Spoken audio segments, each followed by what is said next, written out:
सरोजं सान्द्रनीलाम्बुदाभं जगननिहितपाणिं मण्डनं मण्डनानां तरुणतुलसीमाला कन्धरं कञ्जनेत्रं सदयधवलहासं विठ्ठलं चिन्तयामि। अलङ्कापुरीरम्यसिंहासनस्थं पदाम्भोजतेजस्फुरदिक्प्रदेशं विधीन्द्रादिदेवैः सदा स्तूयमानं समाधिस्थमूर्तिं भजे ज्ञानदेवम्। नमामि सद्गुरुं शान्तं सच्चिदानन्दविग्रहं पूर्णब्रह्मपरानन्दमीशमालन्दिवल्लभं सम्पाद्य ज्ञानं च विधाय भक्तिं विलोकितो येन समाधिराजः वैराग्ययुक्तं सुविचारवन्तं नमामि जोगं शिरसा गुरुन्तम्।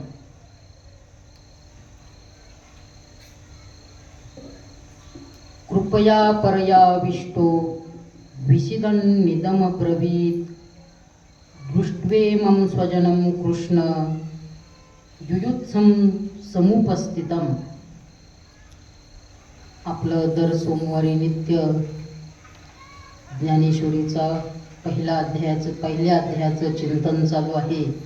पहिल्या अध्यायातील 28व्या क्रमांकाचा श्लोक आहे, त्याचं चिंतन चालू आहे। आणि श्री गुरु कृष्णदेव बाबांच्या आशीर्वादाने, नवनाथ बाबांच्या आशीर्वादाने हा आपण जो उपक्रम चालू केलेला आहे त्यामध्ये हा पहिल्या अध्यायाचं चिंतन चालू आहे। कृपया परयाविष्टो विषिदन्निदम ब्रवीत् दृष्ट्वेमं स्वजनं कृष्ण युयुत्सुं समुपस्थितम्।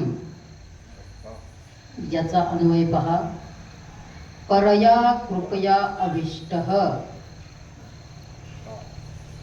विषिदन् निदम अब्रवीत् विषिदन् इदम अब्रवीत् विषिदन् इदम अब्रवीत्। तर परया कृपया अविष्टः, परया म्हणजे मोठ्या, श्रेष्ठ। कारण अर्जुन अशा ठिकाणी उभा आहे की दोन्ही सैन्याच्या मध्ये उभा आहे, आणि उभा असल्यानंतर त्यांनी त्या ठिकाणी पाहिल्यानंतर प्रत्यक्षात तो गेला होता पाहण्याकरता, नेमकं याच्या कोणाबरोबर युद्ध करावं, नेमकं दुर्योधनाचे हित इच्छिणारे सर्वजण आहे, परंतु आपल्या तुल्यबळ कोण आहे त्यांच्याबरोबर नेमकं कोणाबरोबर युद्ध करावं ते पाहण्याकरता गेला होता। परंतु त्यांनी पाहिलं जरा वेगळंच पाहिलं, सगळे आपलेच हे असं पाहिलं, गोत्र सगळे कुळातलेच आहे, आपलेच आहे सगळे। आणि ते पाहिल्यानंतर, कारण सगळे द्रोणादिक असेल, भीष्माचार्य असेल, सगळे मामे सासरे असं पाहिल्यानंतर त्याच्या अंतःकरणामध्ये, त्याच्या मनामध्ये काय झालं? परया कृपया अविष्टः, परया म्हणजे श्रेष्ठ, मोठी, कृपया अविष्टः मोठ्या प्रकारची करुणा त्याच्या मनात काय झाली? करुणा, त्याच्या मन त्याने काय केलं? अविष्ट म्हणजे व्यापल्या गेलं, करुणेने त्याचं मन काय केलं? व्यापल्या गेलं। आणि व्यापल्या गेल्यानंतर तो काय झाला? अर्जुन विषिदन इदम अब्रवीत्, दुःख होऊन, विषिदन म्हणजे खिन्न होऊन, दुःख होऊन काय बोलला? बोलला। अब्रवीत् म्हणजे काय झाला? बोलता झाला। परंतु कधी बोलता झाला? अंतःकरणात करुणा उत्पन्न झाली मग बोलता झाला। परंतु करुणा उत्पन्न झाल्यानंतर दुःखी होत असतो का? करुणा उत्पन्न झाल्यावर दुःखी नाही होत, उलट करुणा उत्पन्न झाल्यानंतर दया जर अंतःकरण झालं, करुणा म्हणजे दया, दयाने जर अंतःकरण युक्त झालं तर उलट चांगलं व्हायला पाहिजे ना। परंतु तो काय झाला? दुःखी होऊन म्हणा अब्रवीत् बोलला। काय बोलला? अर्जुन उवाच दृष्ट्वेमं स्वजनं कृष्णं युयुत्सुं समुपस्थितं। हे कृष्ण युयुत्सुं समुपस्थितं, हे कृष्णा काय म्हटला तो? युयुत्सुं म्हणजे हे युद्धाची इच्छा करणारे, युयुत्सुम, हे कृष्णा, हे युद्धाची इच्छा करणारे आणि समुपस्थितम, युद्धाकरिता समरंगणात उपस्थित झालेल्या या लोकांना पाहून दृष्ट्वा इमं स्वजनम दृष्ट्वा, म्हणजे इमं म्हणजे हे माझे, स्वजन दृष्ट्वा म्हणजे पाहून, परंतु ते कशा करता आलेले पाहिले त्यांनी, युद्धाकरता, युद्धाची इच्छा करणारे, या समरांगणामध्ये स्थित असणारे आणि युद्धाची इच्छा करणारे इमं स्वजनम दृष्ट्वा, इमं स्वजनम, इमं म्हणजे हे, स्वजनम म्हणजे नातलग, दृष्ट्वा पाहून. आता या ठिकाणी स्वजन शब्द बरोबर आहे का? हे काय स्वजन पाहायला आला होता का त्या ठिकाणी?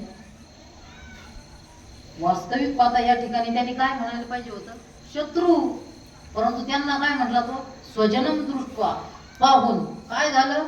ज्ञानोबराय त्याच्यावर भाष्य करता, तेथ मनी गजबज झाली आणि अपैसी कृपा उपजली, कृपा आली, तेने अपमानी निघाली वीरवृत्ती. पहा, ती अंतकरणात त्याच्या काय झाली, करुणा उत्पन्न झाली. म्हणजे करुणा उत्पन्न झाल्यानंतर तेथ मनी गजबज झाली आणि अपैसी कृपा उपजली, तेने अपमाने निघाली वीरवृत्ती. मनामध्ये काय झाली, गडबड झाली, गजबज झाली, म्हणजे कालवा कालव झाली, गडबड झाली मनामध्ये. तेथ मनी गजबज झाली, कुठं, त्या युद्ध प्रसंगाच्या समरंगणावर, त्या ठिकाणी मनामध्ये गजबज झाली. आणि काय झालं, आणि अपैसी कृपा उपजली, आणि अंतकरणात काय झाली, कृपा उत्पन्न झाली. आपोआपच काय झाली, अपैसी कृपा उपजली, गडबड झाली. कशामुळे गडबड झाली हे, ते पाहून, सगळे स्वजन पाहून काय झाली, मनात कालवा कालव सुरू झाली, युद्ध करावं की नाही करावं अशी काय झाली, ते तर मनी गजबज झाली. आणि अपैसी कृपा, सहजच आपोआपच या स्वजनाविषयी काय झाली, करुणा मनात आली. आणि करुणा मनात आल्यानंतर जेने अपमाने निघाली वीरवृत्ती. आणि त्याच्यामध्ये अगोदर त्या ठिकाणी कशा करता होता तो, युद्धा करता गेला होता. आणि युद्धा करता गेल्यानंतर त्याच्या अंतकरणात काय होतं, वीरश्री संचरलेली होती ना. आणि मग एका ठिकाणी दोन जण राहू शकत नाही, एका गादीवर दोन जणी राहतात का, दोघ जण राहतात का, नाही नाही. एका घरात दोघी जणी राहतात का, एका येणाराच्या पुढे ज्ञानोबारांनी तोच दृष्टांत दिलेला आहे. तसं त्या ठिकाणी करुणा आली आणि वीरवृत्ती काय झाली, निघून गेली. तेने अपमाने निघाली वीरवृत्ती, त्या वीरवृत्तीचा काय झाला, अपमानाने अपमान झाला. आणि ती वीरवृत्ती काय गेली, तेने वीरवृत्ती अपमाने निघाली. पहिलीच असणारी कोणती, वीरवृत्ती, वीरवृत्ती होती ना, म्हणून त्या ठिकाणी समरांगणावर युद्ध करण्याकरता गेला होता ना अर्जुन. जे कौरव आणि पांडव कुरुक्षेत्रावर युद्धभूमीवर कशा करता गेले होते, दया उत्पन्न होण्याकरता का स्वजन पाहण्याकरता, युद्ध करताच गेले होते ना. आणि ज्यावेळेस युद्ध करायचं त्यावेळेस शरीरात कोणता भाव पाहिजे, वीरश्री पाहिजे ना, शौर्यकर्म पाहिजे ना. आणि मग शौर्यकर्म होतं त्याच्यामध्ये, परंतु दुसऱ्याला, त्या स्वजनांना पाहून त्याच्या अंतकरणात आपोआपच काय झाली, काय म्हणतात, अपैसी कृपा उपजली, म्हणजे करुणा उत्पन्न झाली. आणि करुणा उत्पन्न झाल्यानंतर त्याचा परिणाम काय झाला, पहिली असलेली कोणती, वीररूपी श्री म्हणजे वीर वृत्ती अंतकरणात असणार, तिचा अपमान झाला. आणि अपमान झाल्यावर निघून गेली. कशी निघून गेली, ज्ञानोबराय सांगतात, जिया उत्तम कुळीची होती आणि गुणलावण्य अथी, तिया आणि किते न सहाती सुतेजपणे. ज्ञानोबराय दृष्टांत देतात. ज्ञानोबराय कुठे गेले होते काय अनुभव घ्यायला, परंतु पूर्वजन्मातला असेल. जिया उत्तम कुळीच्या होती, ज्या काय होत्या, उत्तम कुळामध्ये असतात, ज्या कोण, जिया म्हणजे कोण, ज्या स्त्रिया उत्तम कुळामध्ये असतात. आणि गुणलावण्यार्थी, गुण गुणाने संपन्न स्त्री आणि लावण्याने संपन्न स्त्रिया आधी संपन्न असतात, तिया अनिकितेन सहाती सुतेजपणे. पहा, एखादी स्त्री आहे, कशी आहे? उत्तम कुळातली आहे. काय? उत्तम कुळातली आहे आणि गुणाने संपन्न आहे. तिच्या ठिकाणी सर्व गुण, संसारामध्ये जे गुण पाहिजे ते सर्व गुण आहे तिच्यामध्ये.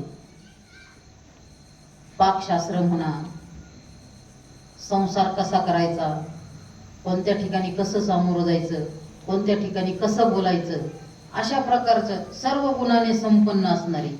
एवढंच नाही, काय आहे? सुंदर आहे, अति सुंदर आहे, गुण लावण्य अति सुंदर आहे.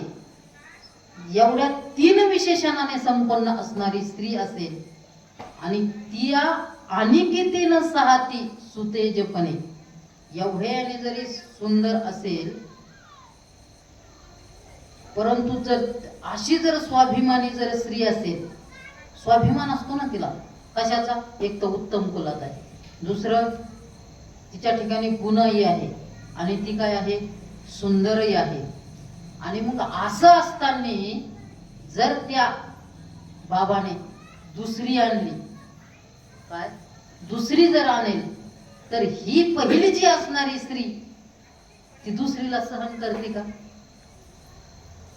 ती अनिकेती सुतेजपणे न साहती, ती आपल्या स्वाभिमानाने तिला त्या स्त्रीला सहन करते का?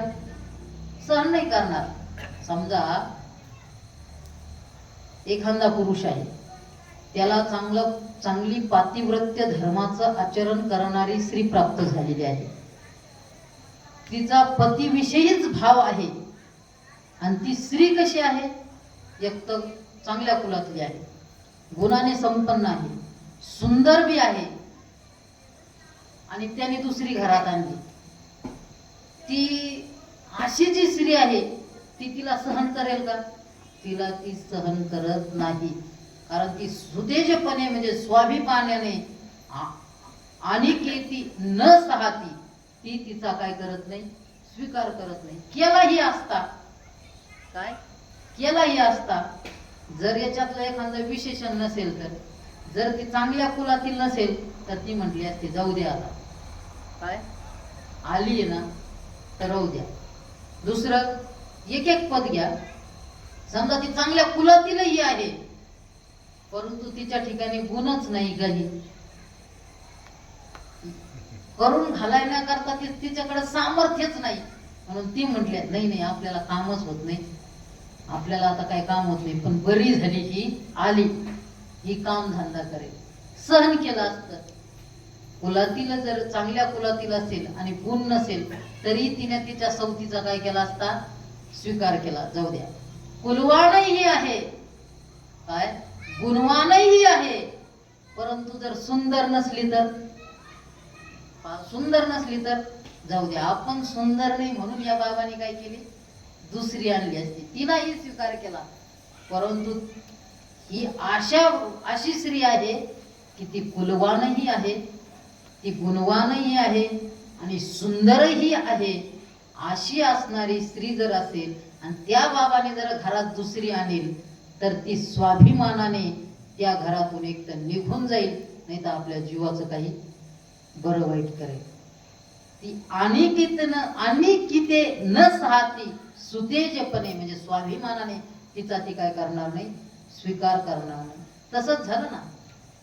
कारण याच्या अंतःकरणात अर्जुनाच्या पहिलं कोणती स्त्री होती? वीररूपी स्त्री होती ना.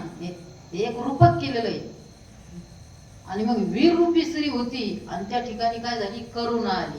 आणि करुणा आली म्हणून ती काय गेली? पहिली वीर स्त्री काय गेली? निघून गेली. कसं ज्ञानोबराय म्हणतात? ज्ञानोबरायचे दृष्टांत आहे, नवी आवडीचे निभरे कामुक निजवनिता विसरे मग पाडे विन अनुसरे भ्रमला जैसा.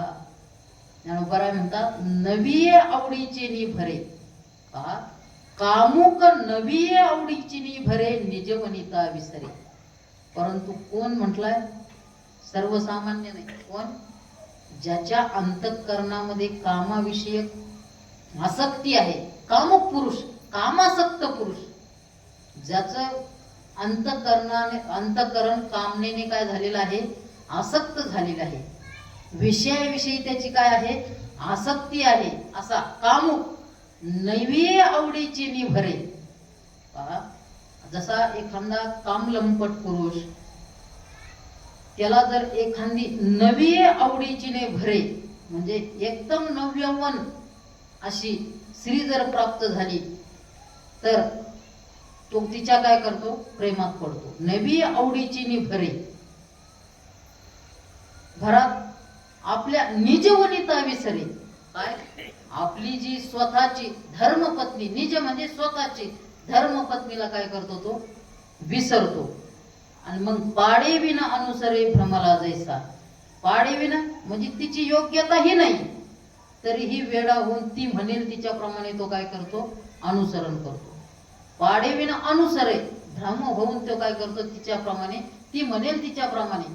कारण ही पहिली होती, ती पतिव्रताचं धर्माचं पालन करणारी होती.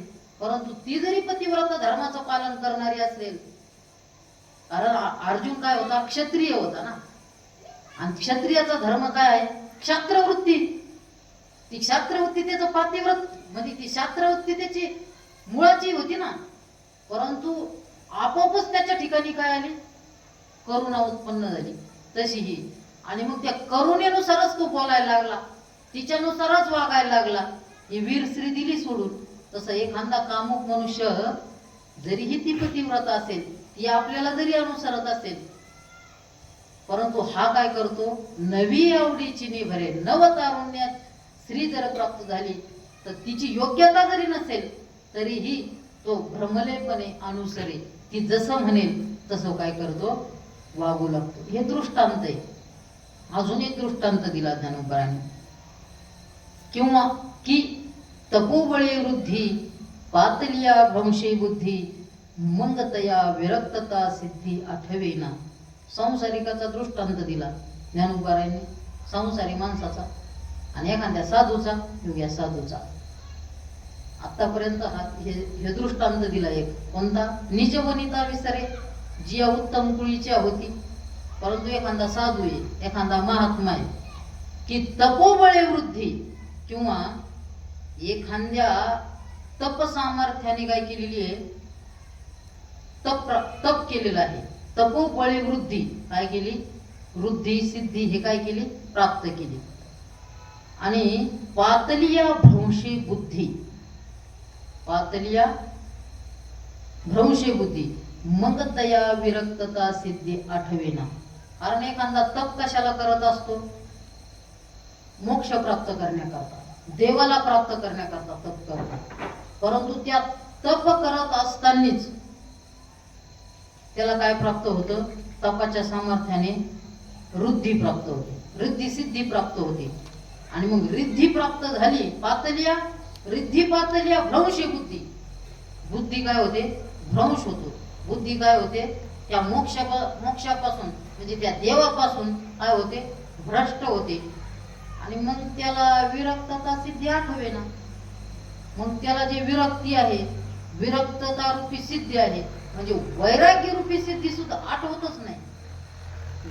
तप कोण करत असतो? जो वैराग्यवान आहे तोच तप करतो ना. का तुमच्या आमच्यासारखे तप करतात? ज्याने सर्व संघाचा परित्याग केलेला आहे, ज्याने सर्व संघाचा परित्याग केलेला आहे, सर्व संपत्तीचाही त्याग केलेला आहे, सर्व संसारिक सुखाचाही त्याग केलेला आहे, धन संपत्तीचाही त्याग केलेला आहे. आणि पुढे बसला, तपाला जाऊन बसला आणि तप करायला लागला. त्याला तप कशा करता केलं? त्याने देवाच्या प्राप्ती करता, मोक्षाच्या प्राप्ती करता केलं. परंतु देव असा असतो, पहिल्यांदा त्याला दाखवतो काहीतरी बावलं बिवलं काहीतरी, याच्यात येडा होतो काय. तसंच झालं या ठिकाणी. ज्ञानोबा म्हणतात तपाला बसला आणि त्याला काय दिली? सिद्धी दिली. आणि मग सिद्धी दिल्यानंतर त्याला जे पहिली अंतःकरणात असलेली विरक्त रूपी सिद्धी, तिचा आता विसरच पडला, राहिली नाही. आपण वैराग्यवान हेच विसरून गेला आणि त्या सिद्धीच्याच माग लागला. समजा एखादा साधक आहे, चांगला साधना तपश्चर्या करतोय, आळंदीत आहे, चांगला साधना तपश्चर्या करतो, आणि त्याला एखाद्या गादीवर बसवलं, संपत्ती प्राप्त झाली, तो त्यालाच भुलून जातो, चिंतन काय करून देतो, सोडून देतो. मग त्याचे चाळे, मग पुढं पाहतो तो काय करायचं, आता काय नाही करायचं, नाही नाही हे झालंच पाहिजे, ते झालंच पाहिजे, हा काहीतरी बांधकाम झालंच पाहिजे, काहीतरी गाडी घेतलीच पाहिजे, हा केस वाढवतो, हा भांग पाडतो, चप्पी करायचं सोडून देतो, पहिले कपडे होते ते सोडून देतो, पहिले बरोबर दांडेकर घालत होता, नंतर ते बँडबाजीवाल्यासारखे घालतो घोट्यापर्यंत, म्हणजे त्या सिद्धीच्या नादी लागतो, हे सोडून देतो.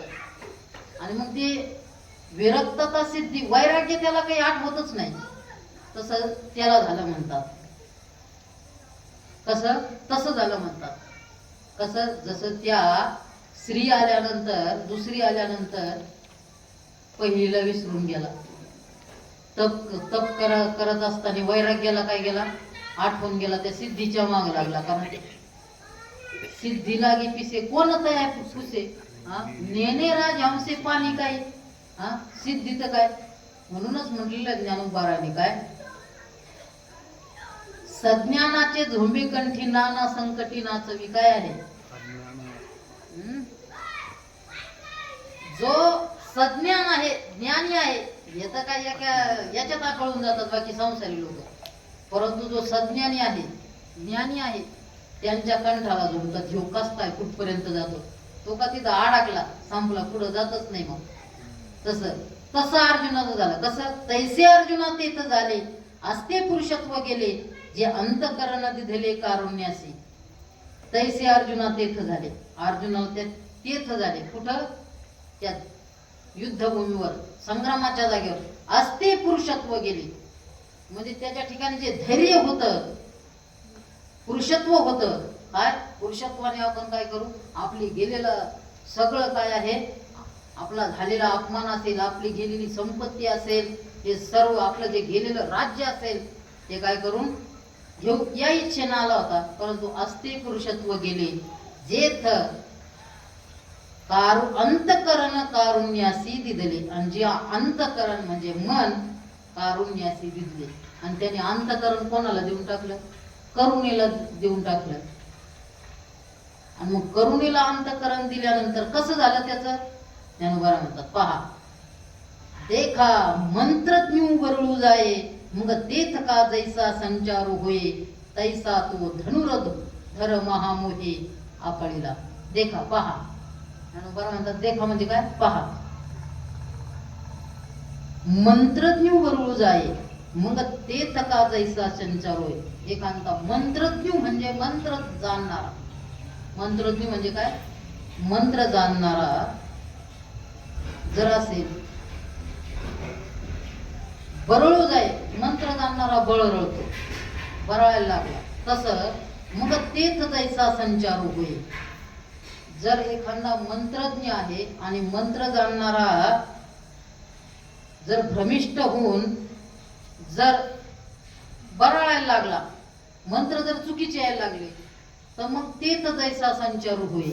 मग तिथं संचारू कशाचा होतो, मंत्र कशा करता, एखाद्याला समजा भूत लागलं, आणि भूत लागल्याकरता तो मंत्र म्हणायला लागला, ओम क्लीम भीम चामुंडाय वच्चैहि, ओम क्लीम भीम चामुंडाय स्वाहा, असा जर मंत्र म्हणायला लागला आणि त्याच्यात जर चुकला तो, मग तेथ जैसा संचार होय. एक तर भूत काढण्याकरता तो काय करतो, मंत्र म्हणतो, आणि जर मंत्र बरळायला लागला तर त्या ठिकाणी काय होईल, त्याच्यामध्येच भूताचा संचार होईल. ज्ञानोबराचं तैसा तो धनुर्धरे महामोहे आपळीला. आणि तशा प्रकारे या महामोहाने धनुर्धर अर्जुन काय केला, धनुर्धरी क्षत्रिय असून सुद्धा या महा अज्ञानाने म्हणा तो काय झाला, अधीन झाला, स्वाधीन झाला या करुणेने. कारण त्या ठिकाणी तसं तर करुणा उत्पन्न होणं चांगलंच आहे ना, परंतु कोणत्या ठिकाणी, ते काय करुणा उत्पन्न होण्याचं ठिकाण आहे का, नाही ना. तिथं युद्ध करण्याविषयी अनेक त्याच्या ठिकाणी शौर्य उत्पन्न व्हायला पाहिजे, पण त्या ठिकाणी करुणा उत्पन्न झाली. तसं एखादा मंत्रज्ञ जाणणार आहे, तो बरळायला लागला, भूत निघण्याच्या वेळेस त्याच्या ठिकाणीच काय होईल, भूताचा संचार होईल.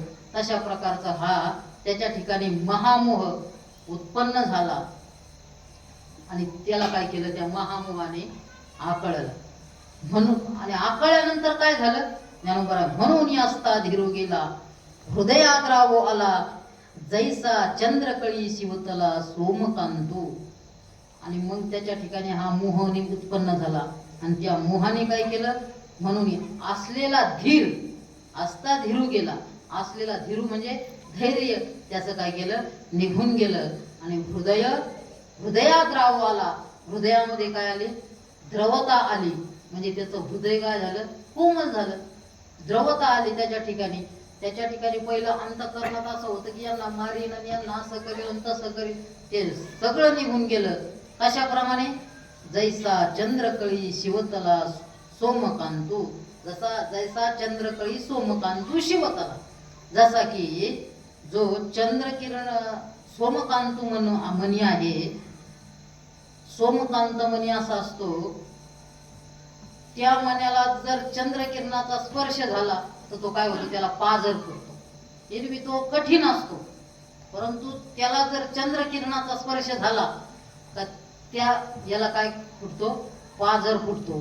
तसं अंतःकरण त्या अर्जुनाचं हृदय इतकं कठीण होतं, परंतु त्या करुणेने, त्या मोहाने त्याचं हृदय कसं झालं, त्या सोमकांतू म्हणण्याप्रमाणे. तया परी पार्थू अति स्नेहे मोहितू, मग सखेद असे बोलतू श्री अच्युतेसी. आणि त्याप्रमाणे तो पार्थू अति स्नेहे मोहितू, आणि अत्यंत त्या स्नेहाने काय झाला, मोहित झाला अंतःकरणात. मग खेद असे बोलतू श्री अच्युतेसी, आणि खेदाने, प्रेमाने वेळा होऊन, मोठा दुःखी होऊन, सखेद खेदाने काय झाला, श्री अच्युतेशी बोलता झाला. श्री अच्युतेशी म्हणजे भगवान परमात्म्याशी बोलता झाला. काय बोलायला लागला, तर अर्जुन म्हणतो, सिदंती मम गात्राणी मुखंच परिशुष्यती, वेपथुश्च शरीरे मे रोमहर्षश्च जायते. असं म्हणून काय म्हटला अर्जुन, मम गात्राणी सिदंती च मुखंच परिशुष्यती, मे शरीरम रोमहर्षः जायते, वेपतुः शरीरे. पहा, मम गात्राणी सिदंती, गात्राणी म्हणजे अवयव, माझे गात्र अवयव, सिदंती काय होऊ राहिले, व्यथित होत आहेत. च मुखम परिशुष्यती, आणि मुख काय होत आहे, शुष्यती कोरडं पडत आहे. वेपतुः शरीरे, च वेपतुः शरीरे, शरीरावर, मे शरीरे वेपतुः, माझ्या शरीराचा काय होतोय, कंप होतोय. वेपतुः म्हणजे कापतय, वेपते म्हणजे कापणे. माझं शरीर काय होऊ राहिलं, हलू राहिलं, कापरं भरलंय, आपण म्हणतो ना कापरं होऊ राहिलं, तसं होऊ राहिलं. आणि रोमहर्षः जायते, आणि माझ्या शरीरावर काय होतात, रोमांच उभा राहतात. म्हणजे माझ्या शरीरावर काय, आपण म्हणतो ना काय, काटे, शरीरावर काय आले, काटे येऊ राहिले, तशा प्रकारचं झालं. ज्ञानोबा म्हणतात, तो म्हणे अवधारी देवा, म्या पाहिला हा मेळावा, तव गोत्र वर्ग आघवा देखिला येत. तो म्हणे अवधारी देवा, तो म्हणे अवधारी देवा, म्या हा पाहिला मेळावा. आणि देवा पा, अवधारी म्हणजे लक्ष द्या, म्या हा मेळावा पाहिला, हा बाजार पाहिला. कोणता मेळावा, म्हणजे संघटित आलेले सगळे आपतेष्ट नातेवाईक पाहिले. आणि हा कोण, आघवा गोत्रवर्ग देखील. आणि सगळं कोण पाहिलं, गोत्रवर्ग, सगळे आपल्या कुळातीलच काय देखील येतं. कुठं, या ठिकाणी काय केला, पाहिला. आणि पाहिल्यानंतर हे कशा करता आलेले पाहिले, हे संग्रामी उदित झाले असती किर समस्त, पण आपण पेया उचित की बी होय. पहा, हे संग्रामी उदित, हे पाहिले, पण हे संग्रामी म्हणजे युद्ध करण्याकरता काय झालेले आहे, एकदम युद्धाकरता तत्पर झालेले, उदित झालेले आहे, आक्रमक वृत्तीने काय झालेले आहे, सज्ज झालेले आहेत. झाले असते किर समस्त. हे सगळं काय झालेले आहे, युद्धाकरिता सज्ज झालेले आहे. आणि पण आपण पेया उचित केवी होय. पण हे आपल्याला ते जरी उदित झालेले असते, पण आपण या उचित कीव होय, ते जसे युद्ध करण्याकरता तत्पर झालेले आहेत, हे आपल्याला काही उचित वाटत नाही. ते जसे करतील तसं आपण केलं, हे योग्य आहे का? केवी होय, आपण पेया उचित योग्य आहे का? कोण म्हणायला लागला? अर्जुन. गेला होता कशा करता? युद्ध करण्याकरता. ते सज्ज झाले, परंतु आपण नाही म्हणतात त्यांनी केलं मग आपण बी करायचं का? आणि त्यांनी जसं केलं तर त्यांच्यातून आपल्यात काय बदल? असा हा कोणाला म्हणतोय? देवाला म्हणतोय. ए देवा, ते जरी युद्ध करण्याकरता तत्पर झालेले असेल आणि ते जर तसं जर आपण केलं तर ते मला काय वाटत नाही, योग्य वाटत नाही. येणे नावेची नेनो काही मज आपण पे सर्वथा नाही आणि मन बुद्धी ठाई स्थिर नाही. येणे नावे चिनेनो काही म्हणजे युद्ध करण्याचं नाव जरी काढलं, येणे नावे चिनेनो काही, युद्ध करण्याचं नाव जरी काढलं, मज आपण पे सर्वथा नाही, युद्ध काढल्याचं मला काही कळत नाही आणि मज आपण पे सर्वथा नाही, आणि माझं मलाच काही काय होत नाही, आता कळत नाही. आणि कळत नसल्यामुळे मन बुद्धी ठाई स्थिर नये. माझं मन आणि बुद्धी काय नाही, आता स्थिर राहिलेली नाही. काय होतंय मग? मन बुद्धी स्थिर नाही, मग काय होतंय? तो म्हणतो देखे देह कापत, तोंड असे कोरडे होत, विकळता उपजत गात्रासी. देखे देह कापत, माझा देह काय होतोय? कापत आहे. तोंड असे कोरडे होत, माझं तोंड काय होतंय? कोरडं पडत आहे. श्लोकावरच्या भाष्याच्याच ओव्या आहे. आणि गात्रासीही विकळत उपजत, आणि माझ्या अवयव काय झालेले? सर्व शिथिल पडलेले आहेत, थंड पडलेले आहेत. आणि मग थंड पडल्यानंतर अवयव काय झालं?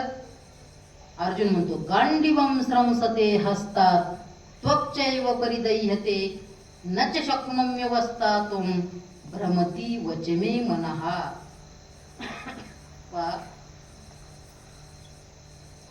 हस्तात गांडीवम स्रंसते, हातातून काय होतंय? हे गांडीव धनुष्य काय होतंय? पडतंय, गळून पडत आहे. पडलं नाही, काय पडत आहे. गांडीवम स्रंसते च एव त्वक परिदह्यते, आणि माझी त्वचा काय होतंय? सर्व बाजूने काय होतंय? परिदह्यते, जाळल्या जाते. आणि अवस्थातुम च न शक्नोमी, आणि जसं माझ्या हातातून गांडीव पडत आहे, माझी त्वचा जाळे पाहत आहे, परंतु अवस्थातुम न शक्नोमी, आणि मी येथे उभा राहण्याकरता सुद्धा काय नाही, समर्थ नाही. अवस्थातुम न शक्नोमी, कुठं? त्या रथावर उभा असताना आता मला उभं राहणं सुद्धा काय नाही, शक्य नाही. आणि मे मनः भ्रमती इव, आणि माझं मन काय होतंय? सगळीकडे फिरल्यासारखं होतंय. इव म्हणजे प्रमाणे, सारखे. माझं मन काय होतं? भ्रमल्यासारखं होतंय. सर्वांगा कंटाळा आला, अति संताप उपनला, तेथ बेंबळ हातू गेला गांडीवाचा. आणि माझ्या सर्वांगाला काय आला? कंटाळा आलाय. माझं अंग काय झालंय? शिथिल झालं. अति संताप उपनला, आणि अति संताप, माझं शरीर काय झालंय? अत्यंत तप्त झालेलं आहे. आणि तेथ बेंबळ हातू गेला गांडीवाचा, तेथ बेंबळ हातू गांडीवाचा गेला. आणि त्या ठिकाणी बेंबळ म्हणजे तो धनुष्य, बेंबळ हातू गेला गांडीवाचा. त्या गांडीवाचा बेंबळ म्हणजे माझं हात लुळा झाला. लुळा म्हणजे त्याच्या शक्तीच राहिली नाही, अशा प्रकारचा बेंबळ या शब्दाचा हात. आणि त्या गांडीवातून धनुष्यातून माझा हात काय होत आहे? निष्ठुपात आहे. आणि निष्ठुपात असतानाच काय झालं? ते न धरतची निष्ठले परी नेनेची हातून पडिले, ऐसे हृदय असे व्यापिले मोहे येणे.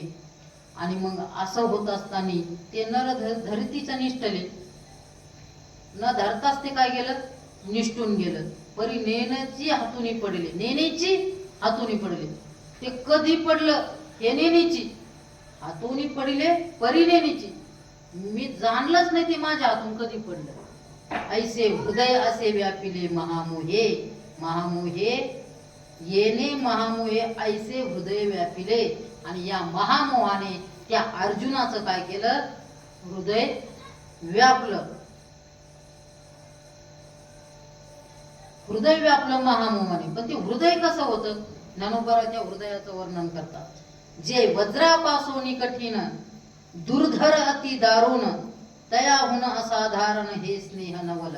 पहा, जे वज्रापासून कठीण, ते अर्जुनाचं हृदय कसं होतं, वज्रापेक्षाही कठीण होतं. वज्र म्हणजे, वज्र शब्दाचा अर्थ दगडही होतो आणि वज्र शब्द म्हणजे आसरा अर्थाने बी आहे.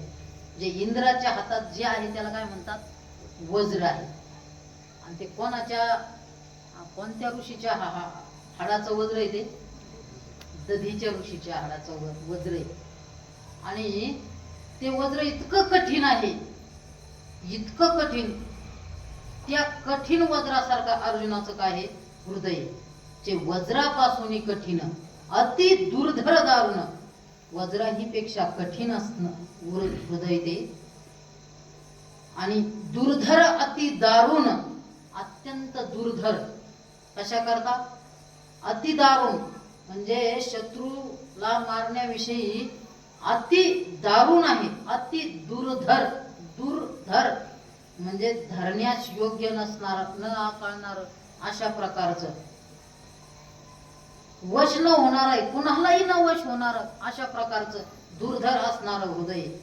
परंतु दया गुण असाधारण हे स्नेह नवल. परंतु त्यापेक्षा आत्ताच हे प्रेम म्हणजे स्नेह, हा मोह काय आहे, विशेष आहे. म्हणजे एवढं कठीण असणारं हृदय. माहित नव्हतं का आपल्याला अर्जुनाचं हृदय कसं आहे, त्यावेळेस त्याला काय दिसलं नव्हतं का कधी, ताकून मोह उत्पन्न नाही झाला कधी. विराट राजाच्या नगरीत जेव्हा विराटाच्या गाया चोरून नेले होते आणि विराट राजा दुसरीकडे युद्ध करण्याकरता गेला होता, बरं त्या ठिकाणी कशा अवस्थेत होते ते, तो बृहणलेला होता ना, त्याला शाप दिला होता, 1 वर्ष तुला क्लिबत्व प्राप्त होईल, नपुसकत्व प्राप्त होईल, अशा अवस्थेत होता. आणि त्या विराट राजाच्या नगरीत असताना तो विराट राजा युद्धाला गेला. आणि इकडं हे सर्वजण आले होते. कोण, दुर्योधन, दुःशासन, द्रोणाचार्य, कृपाचार्य, कर्ण, भीष्माचार्य यांनी गाया चळल्या होत्या. कोणाच्या, विराट राजाच्या. आणि त्यावेळेस तिथं सैनिक आले, गाया चालल्या म्हणे राजाच्या. आणि त्या ठिकाणी तो काय करीत होता अर्जुन, ना धिन धिन्ना, ना धिन धिन्ना, ना धिन धिन्ना. तो पप्पा शिकित होता ना, कोणाला, त्या उत्तरेला पप्पा शिकित होता. आणि मग निरोप आल्यानंतर तो उत्तर होता, कोणाचा, विराट राजाचा पोरगा उत्तर. तो म्हणे, हा युद्ध करतो ना म्हणे, चला मी आहे ना म्हणे, युद्ध करायला मी आहे ना. पण काय आहे, भीष्माचार्य आणि द्रोणाचार्य काय शक्ती आहे, तवाच हरितो म्हणे यांना. ह्याच्यात तो उत्तर लहान होता तो आणि एवढा शक्तिवानही नव्हता, पण म्हणता बोलायचा यांना युद्ध करण्या, पण मला सारथीच नाही म्हणे, युद्ध करण्याकरता सारथीच नाही. सारथी आहे ना म्हणे. कोण सारथी झाली, ती बृहणला सारथी झाली. म्हणजे अर्जुन काय झाला, सारथी. तिथं त्या ठिकाणी ते द्रौपदी सैरंद्री म्हणून राहायचे. नकुल सहदेव ते घोड्याचा खरारा करण्याकरता होता. युधिष्ठिर अज्ञातवासात होते ना, 1 वर्ष राजाचा सेवक म्हणून राहत होता. जे वज्रापासून कठीण, अति दुर्धर दारुण, किती हृदय होतं त्याचं. आणि त्यावेळेस तो विराट राजाचा रथ घेतला, पुढं उत्तर होता, मागे उत्तर होता. आणि दोऱ्या कोणाच्या हातात होत्या, अर्जुनाच्या हातात होत्या, म्हणजे त्या बृहणलेच्या हातात होता. आणि युद्ध करण्याकरता गेले त्या गाया वळायला. आणि त्यांनी पाहिलं कोणाला, भीष्माचार्य, द्रोणाचार्य, कृपाचार्य, दुःशासन, दुर्योधन, दुःशासन, कर्ण यांना पाहिलं. पळाला ना, चिंगचिंगाट पळाला. कोण, तो उत्तर. नाही रे भाऊ, यांच्याबरोबर मी काय करीत नाही, युद्ध करीत नाही. आणि तिथं महालात यायच्या टायमाला त्यांना काय म्हणे एका बाणात एकेकाला सांगितलं आणि रथाच्या खाली उडी मारली पळाला. कोण? तो विराट राजाचा पोरगा उत्तर पळाला. आणि पळाल्यानंतर मग ते अर्जुनाने धरलं आणि त्या गुरुवानला लिहिलं, नाही नाही मला नाही युद्ध करायचं, मी कशाला युद्ध करतोय, नाही नाही ते लय मोठं लय महायुद्ध आहे असं म्हटलं. परंतु त्या अर्जुनाने त्याला उचललं आणि तिथं रथाला बांधलं पुढं. आणि मग पाठीमाग हा झाला कोण? अर्जुन. आणि अर्जुनाने एक एक बाण मोहनी अस्त्र टाकलं, सगळ्याला बांधून टाकलं. त्यांना मारलंही असतं त्यावेळेस, परंतु ते उत्तरेने म्हणे हस्तिनापूरचे राजे हे ते सर्व मोठमोठेले, त्यांचे भीष्माचार्याचं श्वेत वस्त्र, कृपाचार्याचं पिवळं वस्त्र, कर्णाचं लाल वस्त्र, दुर्योधनाचं निळं वस्त्र, दुःशासनाचं गुलाबी वस्त्र, हे वस्त्र मला माझ्या ती बावल्या खेळत होती ना त्याला बांधण्याकरता आणलं. म्हणून त्या अर्जुनाने त्यांना मोहनी अस्त्र घातलं आणि त्या उत्तराला म्हणे जाय आण वस्त्र. नाही रे भाऊ जात नाही म्हणे, जाय काय करीत नाही म्हणे. आणि ते वस्त्र काढून आणले कोणी? त्या उत्तराला. त्यावेळेस त्याचं हृदय कसं होतं? वज्रापासून कठीण अति नाही दुर्धर अति दारुण. आता काय झालं? आता ते नव्हते का? आता तेव्हा गुरु नव्हते का? तेव्हा आचार्य नव्हते का? तेव्हा माता पिता भाऊ नव्हते का ते? परंतु आता त्याला काय झाला? स्नेह उत्पन्न. त्याहून असाधारण हे स्नेह आणि हा मोह काय आहे? एक नवल आहे. कारण तो अर्जुन कसा होता? जेने संग्राम हरू जिंतीला, निवांत कवचाचा ठाव फिडिला, तो अर्जुन मोही कवळीला क्षणा माझी. जेने संग्रामी हरू जिंतीला, हरू म्हणजे त्यांनी साक्षात भगवान शंकराला हरवलं. कोणी? अर्जुनाने. कधी? ज्यावेळेस अर्जुन, शॉर्टकट मध्ये सांगतो, ज्यावेळेस अर्जुन पाशुपत अस्त्र प्राप्त करण्याकरता गेला होता त्यावेळेस भगवान शंकराने त्याची परीक्षा पाहिली. आणि त्याच्यातला एक गण आहे ना, त्याला एक डुकराचं रूप घ्यायला. आणि अर्जुन पाशुपत अस्त्र प्राप्त करण्याकरता काय करत होता? तपश्चर्या करत होता. आणि मग भगवान शंकराने काय केलं? त्याचा एक गण त्याला डुकराचं रूप दिलं. आणि भगवान शंकराने कशाचं रूप घेतलं? किराताचं, म्हणजे भिल्लाचं रूप धारण केलं. आणि त्या डुकराला सांगितलं तपश्चर्या बसलेला आहे ना, हा मारायला ढुसणी. आणि मग काय ते डुक्कर पळत पळत गेलं. कुणाला ढुसणी मारली? अर्जुनाला. ढुसणी मारल्यानंतर अर्जुनाने लगेच बाण लावला. आणि बाण लावल्यानंतर त्या डुकराला बाण हाणला. परंतु तिकडून भगवान शंकर भिल्ल होते ना, भगवान शंकराने काय केलं? त्याच वेळेस त्या डुकराला बाण हाणला. शिकार कुणाची? अर्जुन म्हणतोय शिकार माझी, आणि भगवान परमात्मा भगवान शिवजी म्हणतात शिकार माझी. असं झाल्यानंतर द्वंद्व बोलता बोलता काय होतं? हातापायावर येतच असताना आपण म्हणतो ना, मग आलं युद्धावर आलं. आणि त्या दोघांचं काय झालं? युद्ध झालं. तेने संग्रामी हरू जिंतीला. आणि मग त्या अर्जुनाने त्या ठिकाणी भगवान शंकराला पळता भुईत उडी केली. आणि युद्ध जिंकायला आले. तेवढ्यात भगवान शंकर म्हणे हा अर्जुना मी कोण? साक्षात भगवान शिव आहे. आणि मग भगवान शिवला पाहिल्यानंतर, शंकराला पाहिल्यानंतर अर्जुन नतमस्तक झाला. आणि त्यावेळेस भगवान शंकराने अर्जुनाला काय दिलं? पाशुपत अस्त्र दिलं. जेने संग्रामी हरू जिंतीला, म्हणजे संग्रामामध्ये त्याने साक्षात भगवान शंकराला हरवलं. अशा प्रकारचा अर्जुन निवांत कवचाचा ठाव फेडिला. निवांत आणि कवच हे इंद्राचे दोन मायावी राक्षस, त्यांचा तर ठाव ठिकाणच ठेविला नाही, ठाव फेडिला. असा असणारा कसा? वज्रापासून कठीण अति दुर्धर दारुण, जेने संग्रामी हरू जिंकिला. आणि निवांत आणि कवच या मायू राक्षीचा ठाव ठिकाणा संपून टाकला. तो अर्जुने मोहे क्षणा माझी कवळीला. आणि तो क्षणात मोहाने अर्जुनाला काय केले? कवळीला, म्हणजे त्याला मोहाने ग्रासल्या गेलं. जैसा भ्रमर भेदी कोडे. पहा, दृष्टांत देतात ज्ञानोबा. भल तैसे काष्ट कोरडे, परी कळिके माझी सापडे कोवळीये. जैसा भ्रमर भेदी, जैसा भ्रमर भल तैसे काष्ट कोरडे भेदी, कोडे भेदी. जसा भ्रमर भल तैसे काष्ट कोरडे कोडे भेदी. एखादा भ्रमर आहे, भुंगा. भ्रमर म्हणजे भुंगा. कोरडा असणारा लाकूड काय करतो, त्याला छिद्र पाडतो. आपण पाहिलेलं आहे. तसं लाकडं तर नाही पाहिले, पण बांबू पाहिलेले का नाही. आता काही दिसत नाही, पण ते पहिले सफर असायचे आणि त्या सफराला काय असायचे, गोल छिद्र असायचे. त्याच्यात काय असायचे, भुंगे असायचे. म्हणजे एवढं कठीण असणारं लाकूड सहज काय करतो, तो भेद करतो. त्याचं काय करतो, छेदन करतो आणि त्याच्यात राहतो. परी कळिके माझी सापडे कोवळी. परंतु एखाद्या कमलामध्ये सापड, एखादा भ्रमर जो असतो तो काय करत असतो, सरोवरामध्ये जातो.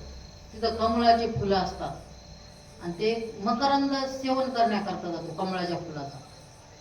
आणि मग ती कमळ कशी असतात, सूर्य विकासिनी असतात. जोपर्यंत सूर्य आहे तोपर्यंत ती उमललेली असतात. तो इतका नादी लागून जातो, त्या कमळाचा इतका मोह लागतो त्याला, तर सूर्य अस्ताला जातो. ती कमळ काय होतं, मिटत. आणि मिटल्यानंतर मग त्याला येण्याकरता काही कठीण आहे का बाहेर निघण्याकरता. त्यांनीच ते पंख जरी उडायचा जरी प्रयत्न केला तरी ते पाकळ्या अस्ताव्यस्त होतील. परंतु त्या कमळाच्या पाकळ्याविषयी असणारा मोह, त्याला काय, तो त्याच्यातच अडकून पडतो मोहाने. आणि मग मोहाने अडकून पडतो.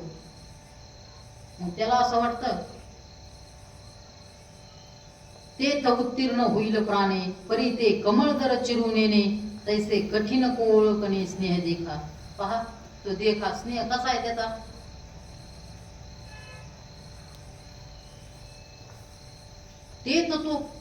ते उत्तीर्ण होईल प्राणे. त्या ठिकाणी त्याला असं वाटतं, आता आपल्याला काय होईल, प्राणास मुकावं लागेल. ते उत्तीर्ण होईल प्राणी, प्राण निघून जातो काय. पण कमळाची कोमळ कळी चिरून सुद्धा तो काय येत नाही, बाहेर पडावे असं सुद्धा जाणत नाही. का, त्याला त्या कमळाविषयी इतका मोह झालेला असतो. आणि तो स्नेह कशामुळे होतो, त्या कोवळेपणाच्याच मोहामुळेच होतो ना. परंतु त्याच्या ठिकाणी किती कठीण असतो तो, त्याची काठिण्यता तो विसरून जातो. तसं अर्जुनाचं झालं. एक संध्याकाळची वेळ होती, ते कमळ काय होतं, मिटून जातं. मग एखादा उन्मत्त हत्ती येतो आणि त्या हत्तीचा आवाजही येतो त्याला. बर, आवाज आल्यानंतर तरी त्याने त्या कमळातून निघून जायला पाहिजे ना. त्याला काय, चांगलं कोरडा असणारा लाकूड सुद्धा तो चिरून काय येतो, छेद करून बाहेर येतो. आणि त्या कमळाच्या पाकळ्या किती कुऱ्हाडीनं आणावं लागतं त्याला, बोटाने असं चुरगळ तरी. परंतु तरीही इतका त्या कमळ दळाचा त्याला काय होतो, स्नेह होतो. तसा स्नेह कोणाला झालाय, अर्जुनाला. ते म्हणतात, ज्ञानोबा म्हणतात, हे तर मला असं वाटतंय कसं, की भगवान परमात्म्याची आदिपुरुषाची काय मायाची. हे आदिपुरुषाची माया, ब्रह्मे आई नयेची आया, म्हणून फुलविला ऐके राया. संजय म्हणे, ऐके राया. राया म्हणजे हे धृतराष्ट्रा. संजय म्हणतोय, ज्ञानोबारायचं भाषांतर, संजय म्हणतो, राजे ऐका, मला तर असं वाटतंय, हे आदिपुरुषाची माया, ही भगवान परमात्म्याची काय आहे, माया आहे. ब्रह्मेयाही नयेची आया, ती ब्रह्मदेवाला ही काय होत नाही, आकळी जात नाही. म्हणून भुलविला, म्हणून तो काय झालाय, भुललाय. कोण, तो अर्जुन. मोहाने काय झालाय, स्नेहाने, त्या मायेने अर्जुनाला काय केलंय, भुलविलंय, मोहित केलंय. ब्रह्मदेवालाही नयेची आया, ब्रह्मदेवालाही ती माया आकळली जात नाही. आता कशी नाही, ते जे लय मोठा दृष्टांत आहे. पण ते ब्रह्मदेवालाही कळत नाही. ब्रह्मा कन्येसी धरूप आहे ती माया. त्या ब्रह्मदेवाला या कळत नाही. मग अवधारी मग तो अर्जुनू देखवनी सकळ स्वजनू विसरला अभिमानू संग्रामीचा. इकडे लक्ष द्या. अवधारी म्हणजे काय? ध्यान द्या इकडं. तुम्हाला सुद्धा म्हणतो अवधारी, इकडे लक्ष द्या. तो अर्जुन सकळ स्वजनू देखुनी, काय? सकळ स्वजनू देखुनी, स्वजनांना पाहून, सकळ सर्व गोत्रांना स्वजनांना पाहून काय झालं? अभिमानू संग्रामीचा विसरला. संग्रामीचा अभिमान. कोणत्याही कार्यामध्ये कार्य तत्पर होण्याकरता त्याचा जर अभिमान असला तरच कार्य होईल ना. जसं एखादा निष्ठावान वारकरी आहे, तो काय म्हणतो? मी वारकरी, अभिमानाने म्हणतो. तसा असेल तरच वारी पूर्ण होईल ना त्याच्यावाली. आता याच्या ठिकाणी तो अभिमानच राहिला नाही, आणि तो अभिमानच काय झाला? संग्रामाचा, युद्धाच्या ठिकाणचा विसरला. आणि मग अभिमान विसरून गेला. मग काय झाली? कैसी नेनो सदयता उपनली ते चित्ता मग म्हणे कृष्ण आता नशी देत. कैसी नेनो सदयता.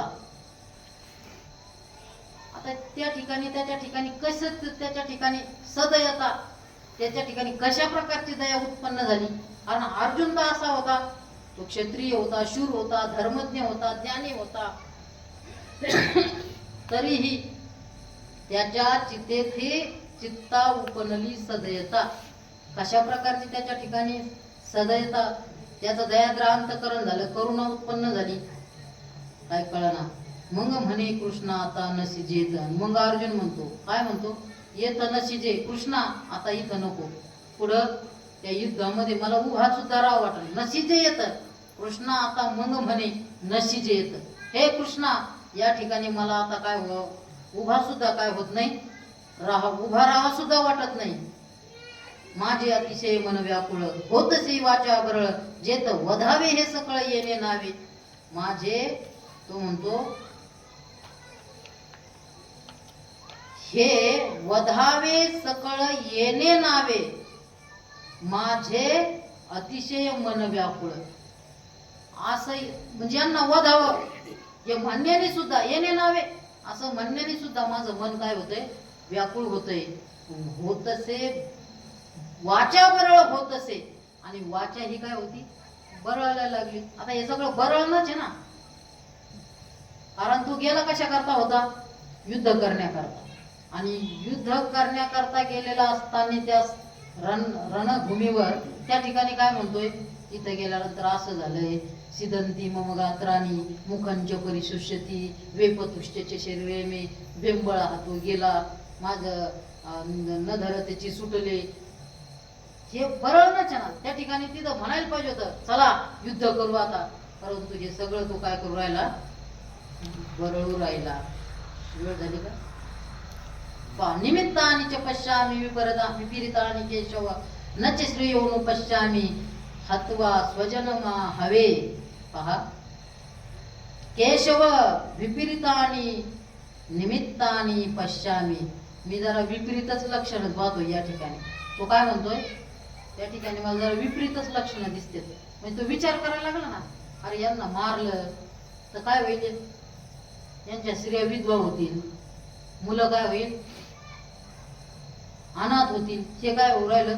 विपरीतानि निमित्तानि पश्यामि. हे केशव मला या ठिकाणी काय होतंय? विपरीतच दिसतंय. आणि आ हवे स्वजनम हत्वा. या युद्धामध्ये स्वजनम हत्वा, स्वजनांना मारून च न श्रेय अनुपश्यामी.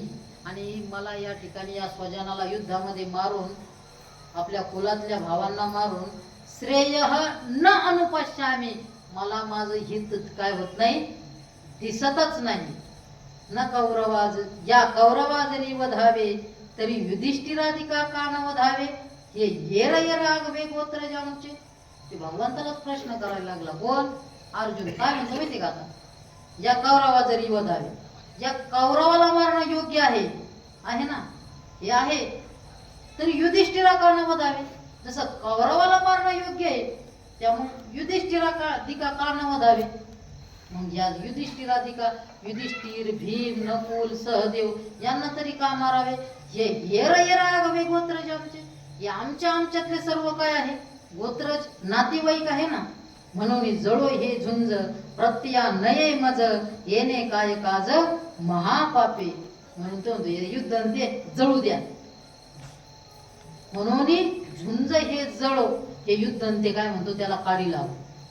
प्रत्यया नये मज, मला काय हे काय कृत्य काय पटत नाही. प्रत्यया नये मज हे पटत नाही. येणे काय काज महापापी, आणि हे महापाप करण्याची तरी काय गरज आहे? काय काज महापापी, येणे काय काज महापाप करण्याची काय गरज आहे? ते कोणतं महापाप? स्वजनाला मारून, सगळे आचार्य गुरु ज्यांनी आतापर्यंत मला वाढवलंय, मी ज्यांच्या मांडीवर खेळलोय, खांद्यावर खेळलोय, ज्यांचे केस कुरवाळले, त्यांना मारणं म्हणजे हे काय महापाप आहे असं मला काय वाटतं. त्याला वाटलं देव काहीतरी असं म्हणतील, अरे तू विचार करून पाय, काय विचार कर जरा, युद्ध करायला पाहिजे. पण तो काय म्हणतो, देवा बहुता करी पाहता, येत ओखटे होईल झुंजता, वर काही चुकविता लाभवाती. देखा बहुता करी पाहता, बहुता करी पाहता म्हणजे विचार करून पाहता. देव म्हणायच्या अगोदरच म्हणतोय, देवाने म्हणायला पाहिजे तर विचार कर असं म्हणाला, असं त्याला मनात वाटलं. तो म्हणतो, देवालाच म्हणतो, देवा बहुता करी पाहता, लई विचार केला मी, आणि येथ ओखटी होईल झुंजता, येथ ओखटी होईल झुंजता. विचार करून जर पाहिला तर या युद्धांमध्ये आमची काय सगळं काय होणार आहे? हानीच होणार आहे. झुंजता येत ओखटी होईल आता, वर काही चुकविता लाभवाती. आणि हे काही चुकविता लाभवाती, आणि हे युद्ध जर त्यापेक्षा जर चुकविलं तर काय होईल? मोठा लाभ होईल असं मला वाटतंय. अर्जुन म्हणतो मोठा विचार केला, काय खूप विचार केला. जरीही विचार की लई खूप विचार केला मी, खूप विचार केला की जर युद्ध केलं ना तर आपलं काय होईल? चांगलं काहीच होणार नाही. म्हणून मला असं वाटतं की युद्ध जर चुकवलं ना, लाभू अति, आपल्याला काय होईल? भरपूर लाभ. पुढे गेला होता तो विचार करायला, त्याच ठिकाणी होता ना, आणि तरी म्हणतो काय लय विचार केला. काय विचार केला? पहिलं बोलला लगेच बोलला, तिथं काय विचार करायला वेळ होता का? सगळी गीता अख्खी 45 मिनिटात सांगितली. आणि तो काय म्हणतो, भगवान परमात्म्याला वाटलं जाऊ द्या, काय बोलायचं ते बोलू दे यार. आतापर्यंत खूपच बोलला ना, भगवान परमात्मा काहीच बोलले नाही, काहीच बोलले नाही. बोलू दे त्याला. कारण याचं कसं असतं, एखाद्या रोगाचं निदान झाल्याशिवाय त्याला औषध देता येत नाही. जसं आयुर्वेदामध्ये काय असतं माहिती का? आयुर्वेदामध्ये असं असतं की त्या रोगाचं निदान झाल्यानंतरच त्या लक्षणावरून पाहत नाही, त्याला अगोदर पाहतात की नेमकं याला रोग कोणता आहे. आणि जोपर्यंत रोगाचं निदान होत नाही तोपर्यंत औषध देत नाही. भगवान परमात्मा इथेच पाहतात, नेमकं याला कोणता रोग झालेला आहे, काय काय झालेलं आहे हे ऐकून घेत आहे. नाही तर मग भगवान परमात्म्याने सांगितलं असताना, मधीच सांगितलं असताना, आता हा कधी सांगू राहिला की काय सांगण्याची वेळ आहे का त्याची? आता मला असं झालं आणि तसं झालं. जेव्हा शिष्टाईला गेले होते तेव्हा सांगायला पाहिजे होतं ना त्यांनी, मला युद्ध करायचं नाही. तो म्हणजे सगळे एका ठिकाणी आले तवर काय करीत होता का? तेव्हा तर लई चला सर्व कुठं करू युद्ध? कुरुक्षेत्रावर करू. हे कसं झालं सांगू का? दृष्टांत आहे. अर्जुनाला कसं झालं? एखादा नवतरुण युवक आहे, पहिला काळ आहे तो, आत्ताचा नाही, पहिला काळ. एक नवतरुण युवक आहे. पूर्वरे बाबांनी सांगितलेला दृष्टांत आहे या गोव्यावर. नवतरुण युवक आहे, त्याचं जमलं. काय झालं? जमलं. आणि जमण्याकरता काय करावं लागत असतं? 1-2 बाऱ्या तिकडले येतात, 1-2 बाऱ्या इकडले जातात, येतात, त्याचा सौदा करतात.